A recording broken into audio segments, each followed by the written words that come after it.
అమ్మా మనం ఇప్పుడు బ్యాంక్ వెళ్ళి బ్యాంక్ అకౌంట్ ఓపెన్ చేసాం కదా. అవునమ్మా.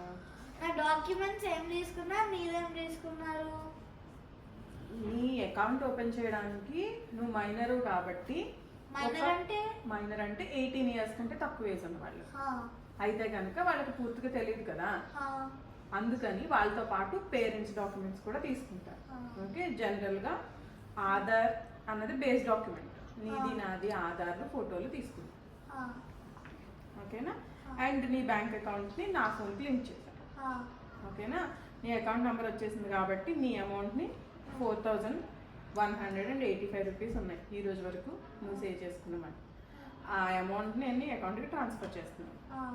ఓకేనా, చేసాను చూసి 4185. ఓకేనా,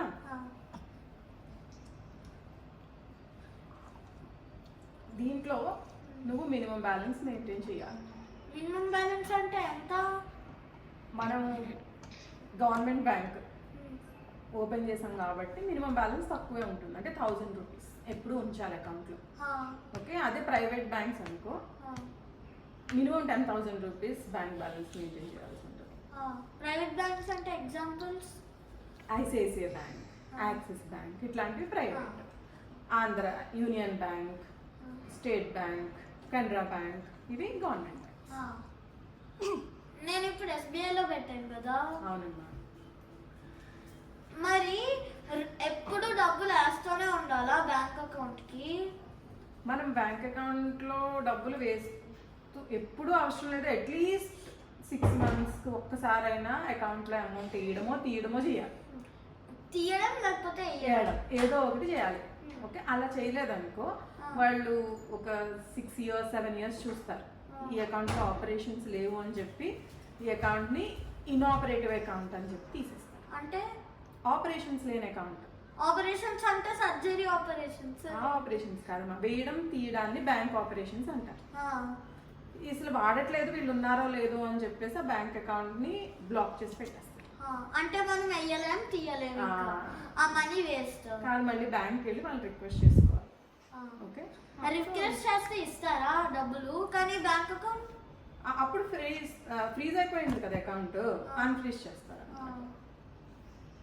ఓకే, మన అకౌంట్లో మనం ఉంచిన బ్యాలెన్స్ని బట్టి సేవింగ్స్ బ్యాంక్లో జనరల్గా 3% దాకా ఉంది. 100 రూపీస్ పెట్టామనుకో ఇయర్లీ 3 రూపీస్ నీ అకౌంట్లో పడుతుంది. అంటే 4184 ఉంది కదా నాకు, దాన్ని 3%తో మల్టిప్లై చేయాలా డివైడ్? మల్టిప్లై చేయాలి. మల్టిప్లై చేస్తే నాకు ఎంత వస్తుంది?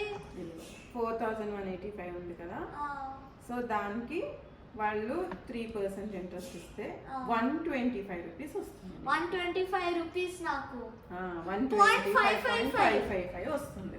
ఓకేనా, ఇది ఇయర్ మొత్తానికి ఇవ్వరు, ఎవ్రీ క్వార్టర్ అంటే 3 monthsకి ఒకసారి నీ అకౌంట్లో పడుతుంది. అంటే నీకు ఫ్రీ అనమాట ఈ అమౌంట్. నీ దగ్గర ఉన్న మనీయే నీకు మనీని ఆన్ చేసి పెడుతుంది. అదే ఈ డిబ్బీలో వేసాం అనుకో ఏం రాదు, సున్నా వస్తాయి. ఓకే, ఒక్కొక్కసారి ఏమవుతుందో తెలుసా, కాయిన్స్ అయితే ఏమవ్వవు కానీ నోట్స్ కానీ ఇందులో ఉంటే ఒక్కొక్కసారి పురుగులు లాంటివి ఏదైనా అందులో దూరి వాటిని తినేయచ్చు కూడా. అందుకే జనరల్గా డిబ్బీలో నోట్స్ కాయిన్స్ డబ్బాలో అయితే వేసినా తీసుకోవచ్చు కదా, మనకు కనిపిస్తుంది కదా. ఓకేనా, నువ్వు ఇప్పుడు బ్యాంక్ అకౌంట్ అంటే ఏంటి, దాన్ని ఎలా ఆపరేట్ చేయాలి తెలిసింది కదా. కానీ నేను ఒక చోట విన్నాను, అమ్మ వడ్డీ అదంటే ఏంటి? ఇంట్రెస్ట్. అదే చెప్పాను కదా, నీ బ్యాంక్ అకౌంట్లో పెట్టడం వల్ల వాళ్ళు ఇంట్రెస్ట్ ఇస్తారు. కానీ అప్ అంటేనా? అప్ అంటే నేను చెప్తాను. ఓకేనా, నెక్స్ట్ వీడియోలో చెప్తాను.